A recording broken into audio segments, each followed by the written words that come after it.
Bapak, Ibu, Saudara, kita yang telah dipanggil oleh Tuhan untuk datang beribadah kepadanya, marilah kita berlitani dari Mazmur 78 ayat 1-8 yang demikian. Pasanglah telinga untuk pengajaranku, hai bangsaku. Aku mau membuka mulut mengatakan amsal yang telah kami dengar dan kami ketahui. Kami tidak hendak sembunyikan kepada anak-anak mereka. Puji-pujian kepada Tuhan dan kekuatannya.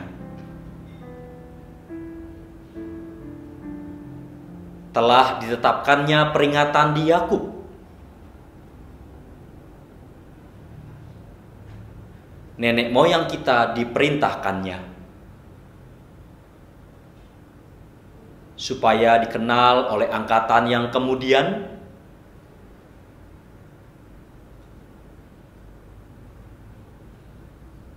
supaya mereka menaruh kepercayaan kepada Allah.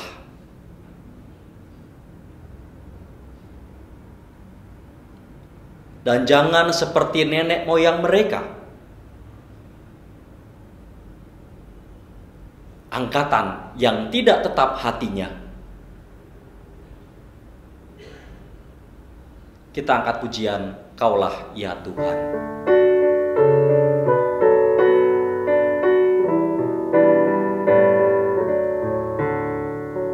Kaulah ya Tuhan, surya hidupku, asal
Ibadah minggu ini berlangsung di dalam nama Allah Bapa, Putra, dan Roh Kudus.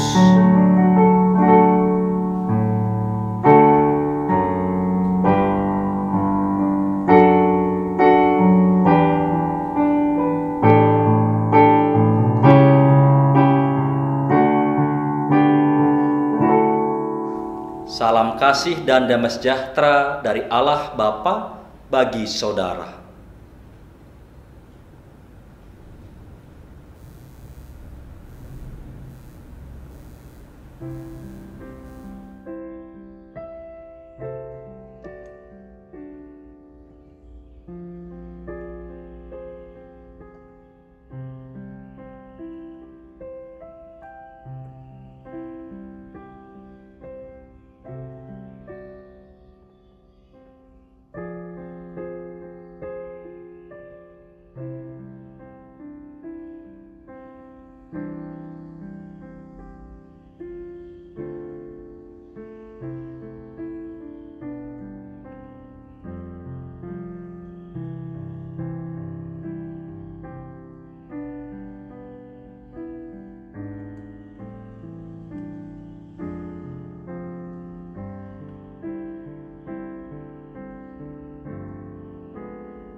Berita anugerah. Sambutlah anugerah Tuhan dengan penuh sukacita. Yakobus 4 ayat 6 sampai dengan ayat yang ke-8 menuliskan, tetapi kasih karunia yang dianugerahkannya kepada kita lebih besar daripada itu. Karena itu ia katakan, Allah menentang orang yang congkak, tetapi mengasihani orang yang rendah hati. Karena itu tunduklah kepada Allah dan lawanlah iblis, maka ia akan lari daripadamu. Mendekatlah kepada Allah dan ia akan mendekat kepadamu. Tahirkanlah tanganmu, hai kamu orang-orang berdosa, dan sucikanlah hatimu, hai kamu yang mendua hati.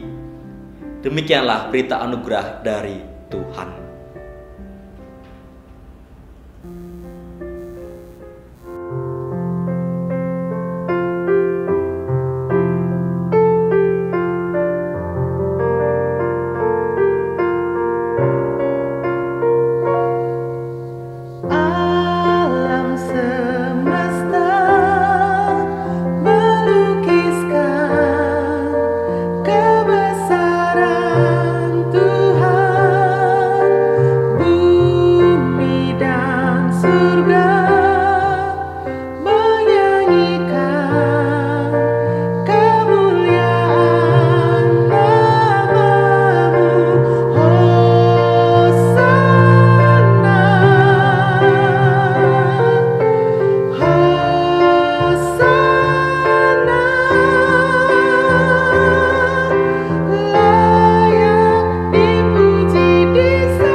Selamat pagi adik-adik.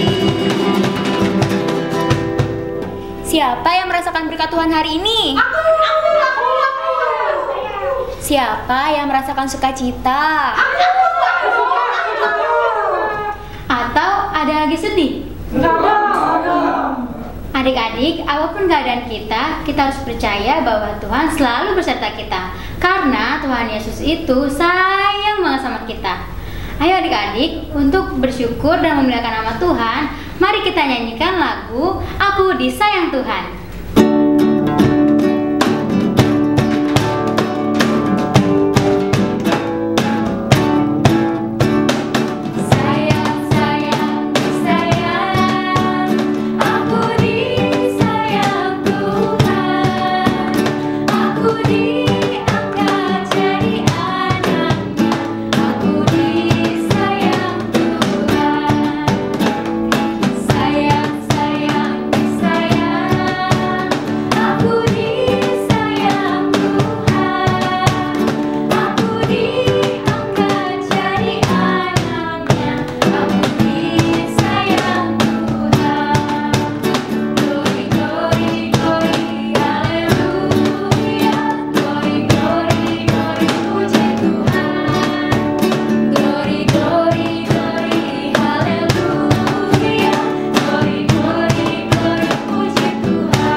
Enak banget ya Mbak, kita anak-anak Tuhan disayang sama Tuhan. Betul banget Mas Daniel. Enaknya lagi nih, Tuhan Yesus itu ngasih kasihnya itu yang gak terbatas. Kita bisa lihat dan rasakan kasih Tuhan setiap hari. Wah mantap, Tuhan Yesus baik ya Mbak? Pastinya Mas Ando. Tuhan Yesus itu memang baik, sangat baik. Ayo sama-sama kita katakan Tuhan Yesus baik. Baik.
Silahkan duduk adik-adik.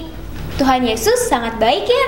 Dia nggak hanya mengasihi kita loh, tapi dia juga senantiasa memberikan berkatnya. Seperti apa sih berkat dari Tuhan itu? Kamu mau tahu? Akan dijelaskan lewat firman yang dibawakan oleh Mbak Lina.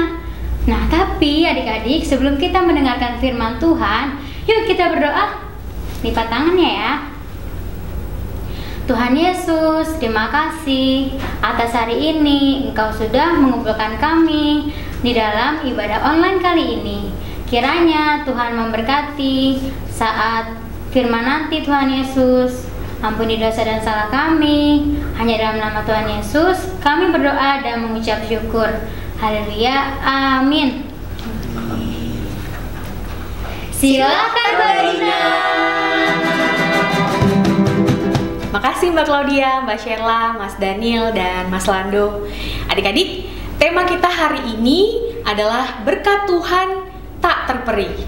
Bener banget tuh adik-adik yang tadi dibilang sama Mbak Claudia, kalau Tuhan senantiasa memberikan berkatnya bagi kita. Seperti apa sih berkat Tuhan itu?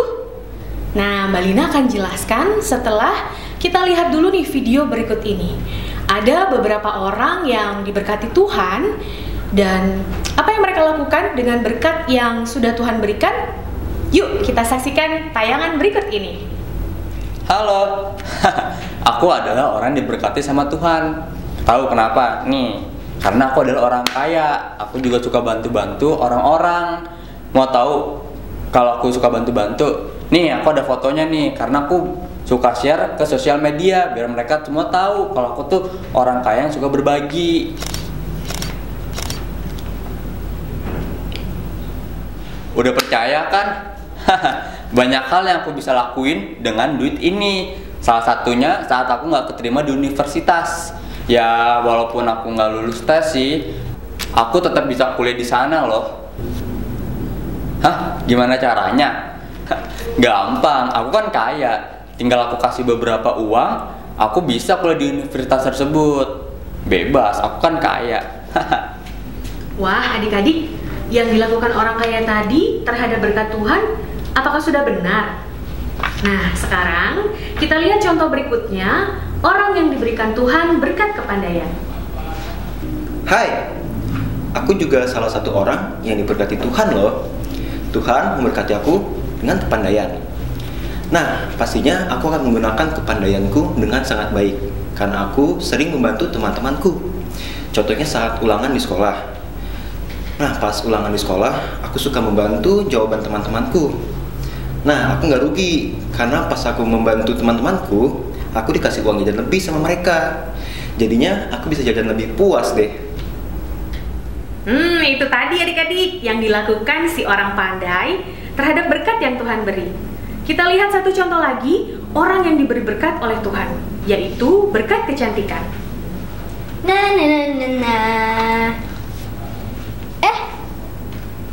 Halo Ha. Kenapa? Aku cantik. Oh iya dong, aku memang cantik dari lahir. Wah, kamu cantik kan? Iya bener, kamu cantik. Ternyata sesuai sama namamu, kamu emang bener-bener cantik. Ngomong-ngomong, kamu lagi apa? Is, kamu siapa? Aku fans kamu. Aku sering lihat kamu di media sosial. Boleh aku berteman denganmu? What? Teman sama aku? Kamu?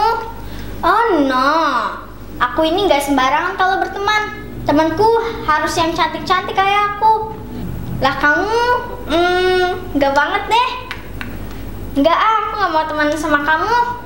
Adik-adik, itu tadi beberapa contoh orang-orang yang diberikan berkat oleh Tuhan.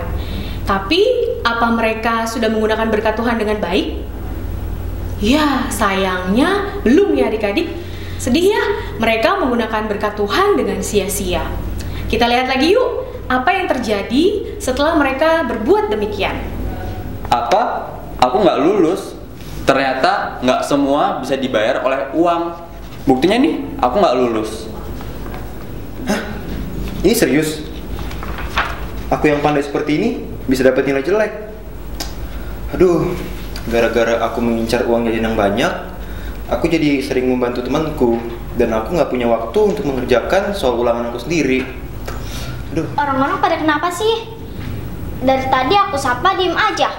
Aku ajak main juga pada nggak mau. Ada Eca tuh. Eca. Kok kamu nggak kayak biasanya? Biasanya kamu langsung senang, senyum kalau ketemu aku. Orang cantik nyapa, kok kamu diem aja? Sepertinya kurang menyenangkan ya kalau berteman sama orang yang cantik, tapi dia sombong. Eca, maaf ya kamu jadi menunggu lama. Nggak apa-apa kok Marta. Loh, kok kamu mau temenan sama dia, Ca? Iya, emangnya kenapa?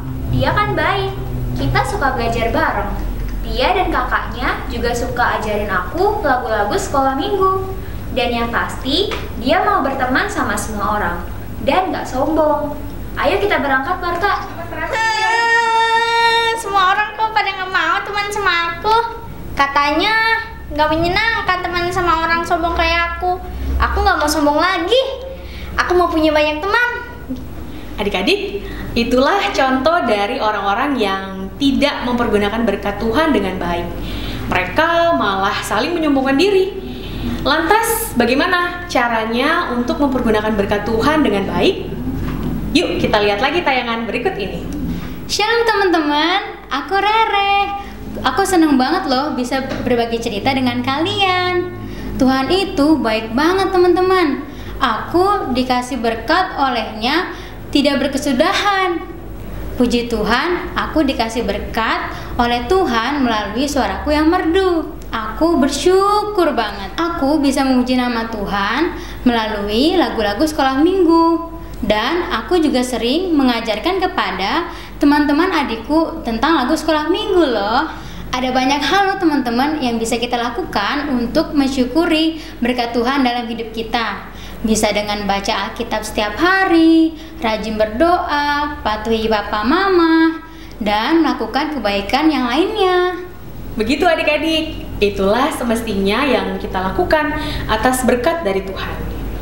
Banyak berkat yang kita terima dari Tuhan setiap harinya. Seperti apa aja sih? Ada berkat kesehatan, berkat kepintaran, berkat keluarga yang sayang sama kita, yang mengasihi kita terus, berkat sukacita setiap hari, dan masih banyak lagi berkat-berkat Tuhan yang tidak terperi, tak terhingga, tak terbatas. Nah, seperti orang-orang Israel yang selalu diberkati oleh Tuhan. Masih ingat gak? Dalam perjalanan orang-orang Israel menuju ke tanah Kanaan, mereka menghadapi banyak kendala. Salah satunya, mereka harus menyeberangi Laut Teberau. Tapi karena kasih Tuhan, mereka pun bisa menyeberangi Laut Teberau dan melanjutkan perjalanan mereka. Masih dalam perjalanan orang-orang Israel menuju ke tanah Kanaan, mereka kembali mengalami kendala adik-adik. Apa ya? Wah, waktu itu mereka harus melewati sebuah sungai yang luas sekali, dalam sekali. Nah, sungai itu namanya Sungai Yordan. Orang-orang Israel bingung, gimana caranya menyeberangi sungai yang luas dan dalam itu? Udah gitu, arusnya deras sekali. Gimana ya? Ada yang tahu caranya? Hah? Berenang? Kalau berenang, nanti bisa tenggelam adik-adik, soalnya arusnya itu deras banget. Terus gimana dong? Nah, pimpinan mereka yang sekarang nih, yang adalah namanya Yosua, memerintahkan orang-orang kuat dari antara orang-orang Israel untuk mengangkat tabut perjanjian. Tabut perjanjian adalah peti kayu berlapis emas yang di dalamnya disimpan 10 hukum Tuhan. Dengan tabut perjanjian ini, orang-orang Israel bisa menyeberangi Sungai Yordan. Caranya adalah tabut perjanjian itu diangkat dan ketika sampai di tepian sungai, tiba-tiba sungainya terbelah sehingga ada celah kering di antara aliran sungai. Nah, orang-orang yang mengangkat tabut perjanjian itu tetap berdiri di tanah yang kering di tengah-tengah Sungai Yordan sampai seluruh orang-orang Israel menyeberangi Sungai Yordan. Tuhan yang membendung sungai itu sehingga nggak ada yang tenggelam dan orang-orang Israel bisa menyeberangi Sungai Yordan dengan aman. Tabut perjanjian adalah lambang bahwa Tuhan hadir menolong dan memberkati orang-orang Israel. Tuhan juga selalu memberkati dan menolong kita semua saat adik-adik sakit. Tuhan yang menyembuhkan lewat perawatan dokter dan papa mama. Tuhan juga hadir dan menolong adik-adik dalam keadaan apapun, sehingga kehidupan kita selalu aman dan penuh sukacita. Kalau tadi untuk orang-orang Israel, lambang kehadiran pertolongan dan berkat Tuhan adalah tabut perjanjian, maka kalau sekarang tabut perjanjian adik-adik bentuknya apa ya? Nah, bentuknya bisa Alkitab yang berisi petunjuk dari Tuhan agar kita selalu berjalan dalam kebenaran. Juga orang tua yang sayang sama adik-adik, saudara-saudara, teman-teman, guru sekolah minggu, dan masih banyak lagi orang-orang yang sayang pada adik-adik, yang menunjukkan kalau adik-adik disayang oleh Tuhan. Kita buka Alkitab kita yuk adik-adik, kita baca sama-sama ayatnya yang mengatakan kalau Tuhan sangat mengasihi adik-adik. Kita buka Ratapan 3 ayat 22 sampai 23. Yuk kita buka ya. Sudah ketemu?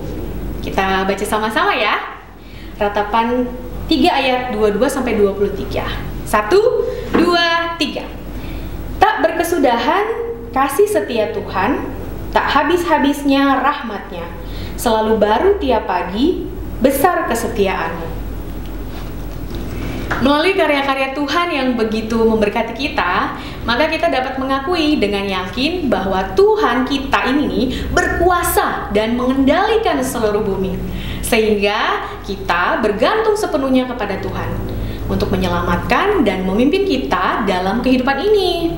Tapi kita juga harus ingat bahwa perlu menaati pimpinan Tuhan kemanapun dan bagaimanapun Tuhan memimpin kita, termasuk menuntun kita untuk menjadi saluran berkat di dalam apapun keadaannya yang sedang dialami. Selamat menerima berkat dari Tuhan yang tak terperi ya adik-adik. Yuk sekarang mari kita berdoa mengucap syukur kepada Tuhan. Tuhan Yesus yang baik, terima kasih karena begitu besar kasih Tuhan yang selalu baru buat kami di dalam kehidupan kami. Terima kasih Tuhan telah mempercayakan berkat-berkat yang begitu luar biasa di dalam hidup kami. Ajarkan kami Tuhan untuk bisa mempergunakan berkat-berkat itu dengan baik, sehingga nama Tuhan boleh dipermuliakan dan boleh menyenangkan hati Tuhan. Terima kasih Tuhan Yesus. Di dalam nama Tuhan Yesus kami sudah berdoa dan mengucap syukur. Amin. Terima kasih Mbak Lina untuk firman-Nya. Gimana adik-adik tadi firman-Nya? Mendengarkan? Mendengarkan ya pasti. Nah adik-adik, untuk kita lebih lagi merasakan kasih Tuhan, yuk bangkit berdiri, kita nyanyi lagu Ku Terima Berkat dari Tuhan.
Wah, enak ya jadi anak-anak Tuhan, sayang terus.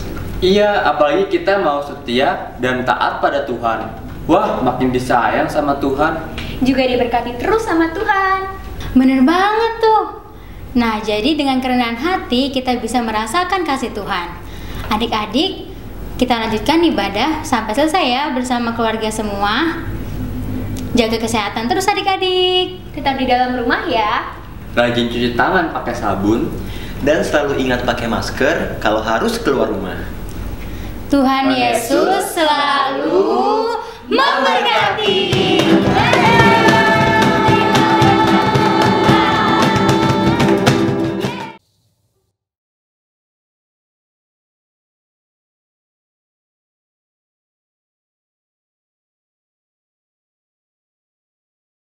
Bapak, Ibu, Saudara-saudari yang terkasih, kita akan bersama-sama merenungkan firman Tuhan. Mari kita bersatu dalam doa. Ya Allah, sabda-Mu adalah penuntun di dalam langkah hidup kami. Kami hendak menerima sabda-Mu, maka bukalah hati dan pikiran kami, sehingga sabda-Mu itu boleh masuk, tertanam, dan kemudian berbuah menjadi laku dalam keseharian hidup kami. Kami siap mendengarkan sabda-Mu dalam nama Tuhan Yesus. Amin.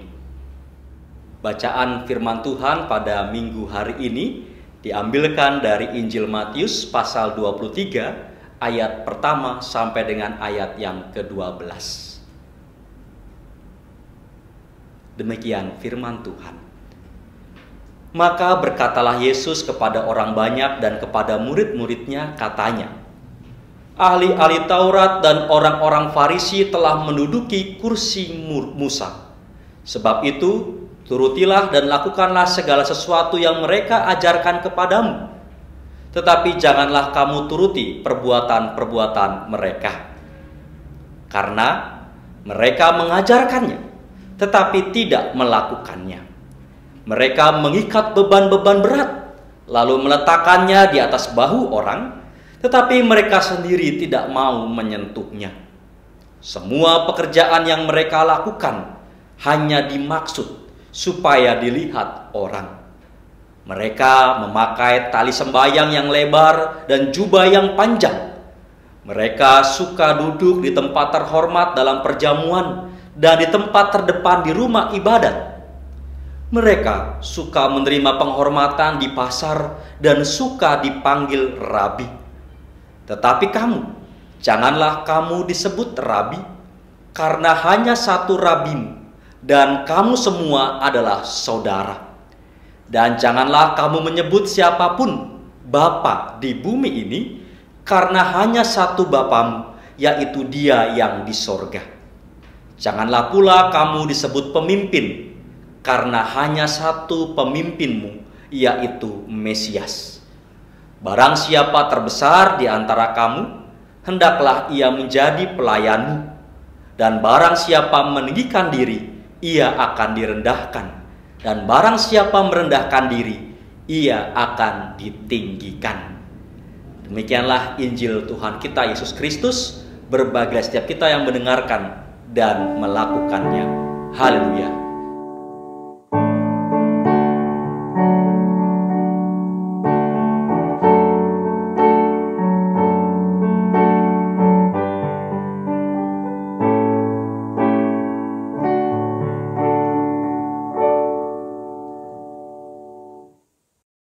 Bapak, Ibu, Saudara, bacaan Injil hari ini menyoroti tentang model kepemimpinan yang terjadi saat itu, di mana terjadi kesenjangan antara yang diajarkan dan yang dihidupi. Ahli-ahli Taurat dan orang-orang Farisi sebagai pemimpin agama saat itu mampu mengajarkan hukum-hukum Musa dengan sangat baik. Akan tetapi rupanya kebanyakan ahli-ahli Taurat dan orang-orang Farisi tidak berusaha dengan kemurnian, ketulusan, kesetiaan menghidupinya. Tetapi perlu kita ingat juga bahwa ada di antara para pemimpin agama saat itu yang dengan murni, dengan tulus dan setia juga menghidupi ajarannya. Seperti misalnya kalau kita baca dalam Injil ada Yusuf dari Arimatea yang meminta jenazah Yesus lalu membaringkannya di pekuburan milik keluarganya. Atau juga Nikodemus yang pernah bercakap-cakap dengan Tuhan Yesus. Keduanya, mereka adalah para pemimpin agama Yahudi pada waktu itu, tetapi juga bisa dikatakan mereka adalah pengikut Tuhan Yesus. Mereka mau mengajarkan dan menghidupi apa yang sudah mereka ajarkan. Bapak, Ibu, Saudara, rupanya kesenjangan antara yang diajarkan dan yang dihidupi itu tidak hanya terjadi di masa lalu, tetapi juga terjadi hingga sekarang. Saya hendak mengambil contoh dari kehidupan saya sendiri. Tidak jarang apa yang saya ajarkan melalui khotbah terlupakan saat saya mengalami situasi-situasi tertentu, sehingga akhirnya saya gagal menghidupi khotbah yang pernah saya sampaikan. Beberapa kali malah anak saya yang berumur 7 tahun itu yang mengingatkan saya. Suatu kali saya dibuat jengkel karena ulahnya, sehingga saya habis kesabaran dan kemudian marah-marah. Itu terjadi siang hari begitu. Lalu malam harinya sebelum tidur berdoa bersama, dia bilang, kalau hari ini sedih sekali karena tadi dimarahin sama papa. Lalu ada satu kalimat darinya yang terus membekas dalam diri saya. Anak saya itu mengatakan begini, padahal papa kan pendeta, masa pendeta marah-marah? Nah, itu teguran juga buat saya. Atau pengalaman lain, kami juga pernah pergi bareng-bareng gitu ya, pergi bersama. Lalu di sebuah perempatan jalan, lampu lalu lintas itu ya, sudah pindah dari hijau ke kuning. Lalu kemudian saya tancap gas supaya bisa lewat perempatan itu, tetapi anak saya komentar, "Pah, lampu kuning bukannya pelan-pelan ya? Kok papa malah ngebut?" Ya, saya diingatkan lagi. Jadi ternyata kesenjangan antara yang diajarkan dan yang dihidupi itu memang masih terjadi, tidak hanya dulu tetapi juga sampai sekarang. Kelemahan manusiawi, ketidakmampuan mengendalikan diri dalam situasi-situasi tertentu acap kali menjadi penyebab kegagalan di dalam menghidupi pengajaran yang pernah disampaikan. Tetapi apakah dengan demikian kemudian kita jadi terpuruk dalam keputusasaan karena tidak pernah bisa sempurna? Disinilah Tuhan Yesus menawarkan suatu jalan supaya kita tidak terpuruk di dalam keputusasaan karena tidak pernah bisa sempurna. Jalan yang ditawarkan oleh Tuhan Yesus adalah sikap rendah hati. Dengan kita memiliki sikap rendah hati, maka ada keterbukaan terhadap masukan-masukan dari orang lain. Masukan-masukan itu tentu akan memperkaya dan membantu kita dalam mengoreksi diri sendiri. Sehingga kita kemudian memandang bahwa kehidupan ini adalah sebuah proses untuk bertumbuh menjadi pribadi yang lebih baik bersama-sama dengan sesama. Dan disinilah sesungguhnya dalam bacaan kita bisa memperhatikan adanya peralihan itu di ayat yang ke-8. Setelah ayat yang pertama sampai dengan ayat yang ke-7, Tuhan Yesus mengkritik para pemimpin agama dengan kata ganti mereka. Maka mulai ayat 8 sampai ayat yang ke-12, kata gantinya berubah menjadi kamu. Dari mereka jadi kamu. Perubahan ini dapat ditafsirkan bahwa pengajaran Tuhan Yesus selanjutnya, mulai dari ayat 8 sampai 12, itu tidak hanya ditunjukkan kepada para pemimpin, tetapi kepada semua orang. Sebab pada dasarnya semua orang adalah pemimpin, paling tidak untuk dirinya sendiri. Kita adalah pemimpin untuk diri kita sendiri. Oleh karenanya, sikap kerendahan hati itu perlu dimiliki oleh semua orang. Bapak, Ibu, Saudara, bicara tentang sikap rendah hati, prinsip dasar mengenai sikap rendah hati ini oleh Tuhan Yesus diletakkan pada status manusia sebagai makhluk ciptaan dan relasinya dengan Sang Pencipta. Tuhan Yesus mengatakan, "Janganlah kamu disebut rabi, karena hanya satu rabimu. Janganlah kamu menyebut siapapun bapa di bumi ini, karena hanya satu Bapamu, yaitu Dia yang di sorga. Janganlah pula kamu disebut pemimpin, karena hanya satu pemimpinmu, yaitu Mesias." Nah, kesadaran akan status sebagai makhluk ciptaan dan relasi dengan Sang Pencipta membuat kita jadi tahu diri.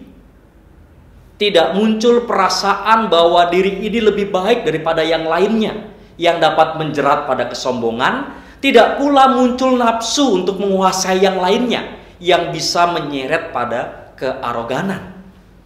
Dan memang inilah yang menjadi dosa pertama yang dilakukan oleh Adam dan Hawa. Mereka tidak tahu diri. Sebab sebagai makhluk ciptaan, mereka malah tergoda ingin seperti Allah, ingin tahu tentang yang baik dan yang jahat, sehingga mengambil dan memakan buah yang dilarang oleh Allah.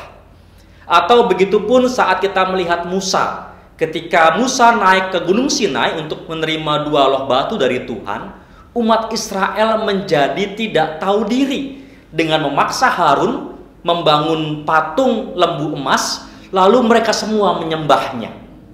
Atau kita juga bisa membaca kisah para raja di Yehuda dan Israel setelah Daud dan Salomo. Kita akan diperlihatkan bahwa banyak raja yang tidak tahu diri.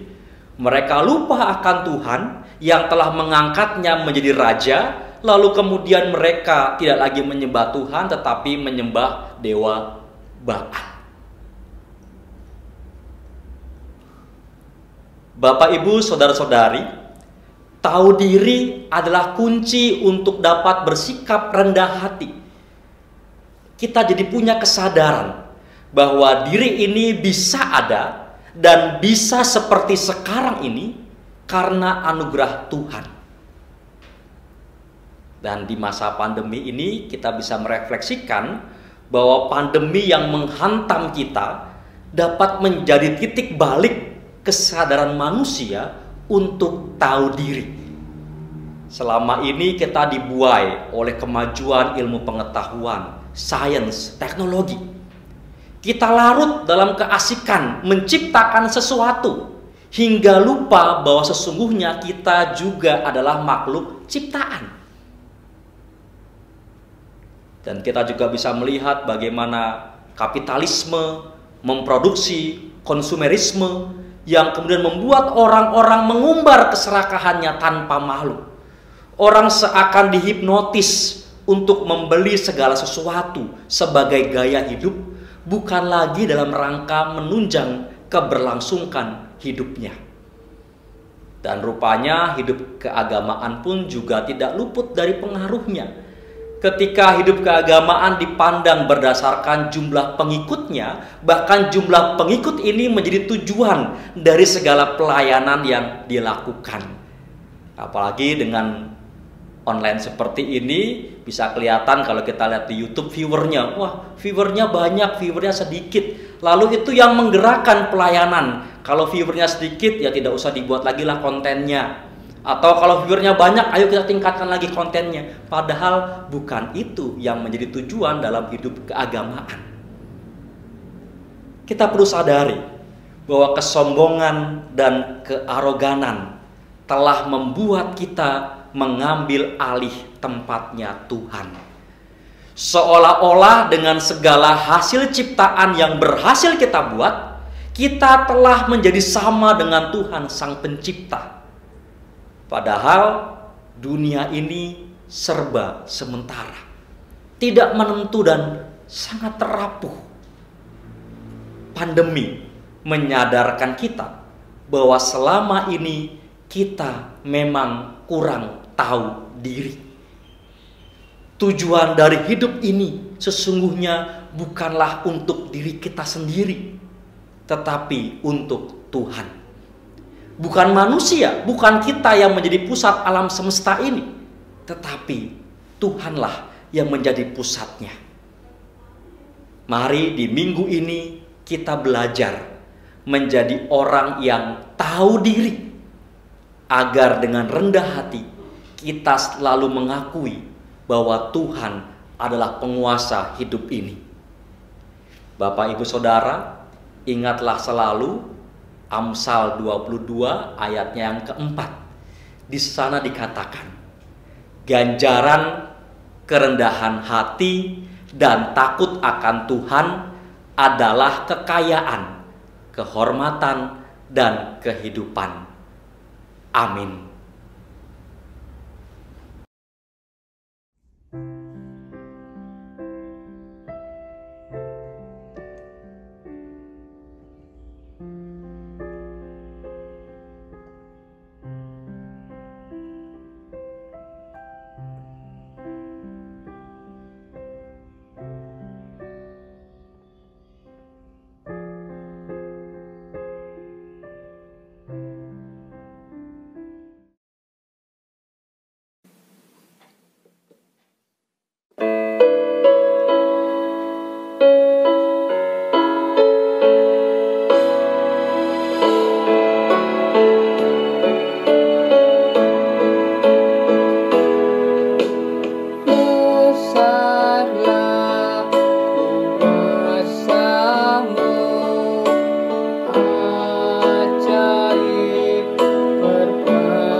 Mari Bapak Ibu Saudara bersama dengan seluruh umat Allah di sepanjang sejarah penyelamatan Allah, kita bersama-sama mengucapkan pengakuan iman rasuli yang demikian. Aku percaya kepada Allah, Bapa yang Maha Kuasa, Khalik langit dan bumi, dan kepada Yesus Kristus, Anak yang tunggal Tuhan kita, yang dikandung daripada Roh Kudus, lahir dari anak darah Maria, yang menderita di bawah pemerintahan Pontius Pilatus, disalibkan, mati dan dikuburkan, turun ke dalam kerajaan maut.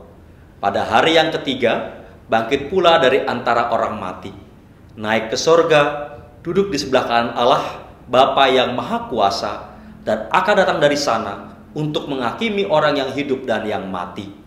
Aku percaya kepada Roh Kudus, gereja yang kudus dan am, persekutuan orang kudus, pengampunan dosa, kebangkitan orang mati, dan hidup yang kekal.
Mari kita bersatu dalam doa.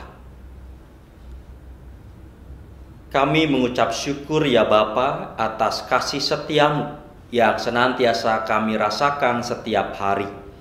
Cinta kasih keluarga, kesehatan yang Tuhan berikan, juga damai sejahtera yang Engkau limpahkan, sungguh menjadi bukti bagi kami bahwa Engkau selalu menyertai kami. Maka pada hari ini di dalam ibadah bersama-sama dengan keluarga kami mengumpulkan persembahan sebagai tanda sukacita kami, tanda syukur kami, dan tanda penyerahan diri kami kepadamu. Terimalah persembahan kami ya Bapa, dan pakailah kami terus menjadi persembahan yang hidup dan yang berkenan kepadamu. Pada hari ini pun kami juga hendak menaikkan doa-doa syafaat kami. Kami mau berdoa bagi segenap saudara-saudara kami yang saat ini mengalami kelemahan fisik karena sakit penyakit. Kami percaya Engkau yang akan menyembuhkan, Engkau yang akan memberikan kembali kesehatan kepada saudara-saudara kekasih kami, sehingga mereka dapat melakukan aktivitas-aktivitasnya. Begitupun kami mendoakan kepada para medis yang saat ini terus berjuang di dalam menyembuhkan berbagai penyakit, khususnya karena pandemi COVID-19. Kami percaya Engkau senantiasa memberkati para medis, dokter, suster, perawat semuanya, sehingga menjadi sukacita ketika mereka melakukan tugas pelayanannya. Kami berdoa pula untuk pemerintahan bangsa kami di dalam menanggulangi pandemi COVID-19. Tuhan berikan hikmat sehingga setiap langkah dan kebijakan yang diambil dapat mensejahterakan dan memberikan kesehatan bagi seluruh masyarakat. Ya Allah, sertai pula perjalanan kehidupan gereja kami. Engkau yang terus mengikat kami dalam kebersamaan, meskipun kami belum dapat melakukan ibadah di gerejamu, ataupun juga melakukan berbagai kegiatan secara tatap muka, tetapi kami percaya Engkau tetap menyatukan kami sebagai satu tubuh Kristus. Inilah seluruh doa permohonan kami ya Bapa. Engkau terus memberkati setiap keluarga kami, Engkau jaga dan lindungi kami daripada sakit penyakit, sehingga kami dapat terus memuliakan nama-Mu. Di dalam nama Tuhan kami Yesus Kristus, kami satukan doa ini dengan doa Bapa kami. Bapa kami yang ada di sorga, dikuduskanlah nama-Mu, datanglah kerajaan-Mu, jadilah kehendak-Mu di bumi seperti di sorga. Berikanlah kami pada hari ini makanan kami yang secukupnya, dan ampunilah kami akan kesalahan kami, seperti kami juga mengampuni orang yang bersalah kepada kami. Dan janganlah membawa kami ke dalam pencobaan, tetapi lepaskanlah kami daripada yang jahat. Karena Engkaulah yang mempunyai kerajaan dan kuasa dan kemuliaan sampai selama-lamanya. Amin. Sekarang arahkanlah hati saudara kepada Tuhan. Arahkanlah pandangan saudara kepada dunia. Jadilah saksi Kristus. Terpujilah Tuhan. Rukun cinta satu sama lain.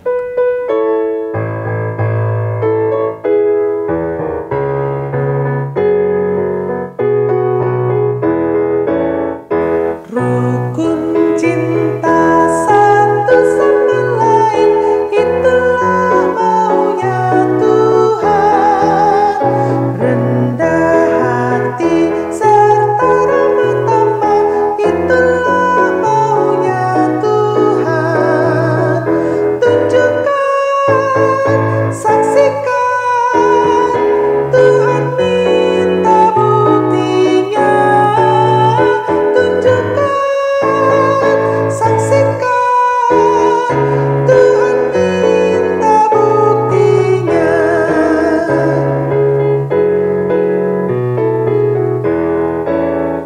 Rukun cinta satu sama lain, itulah maunya Tuhan.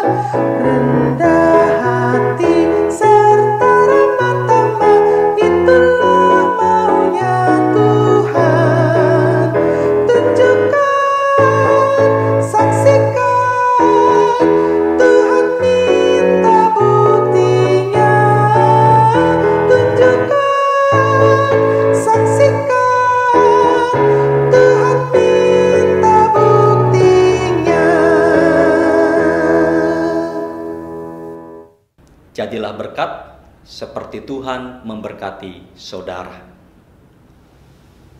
Tuhan memberkati saudara dan melindungi saudara. Tuhan menyinari saudara dengan wajah-Nya dan memberi saudara kasih karunia. Tuhan menghadapkan wajah-Nya kepada saudara dan memberi saudara damai sejahtera. Amin.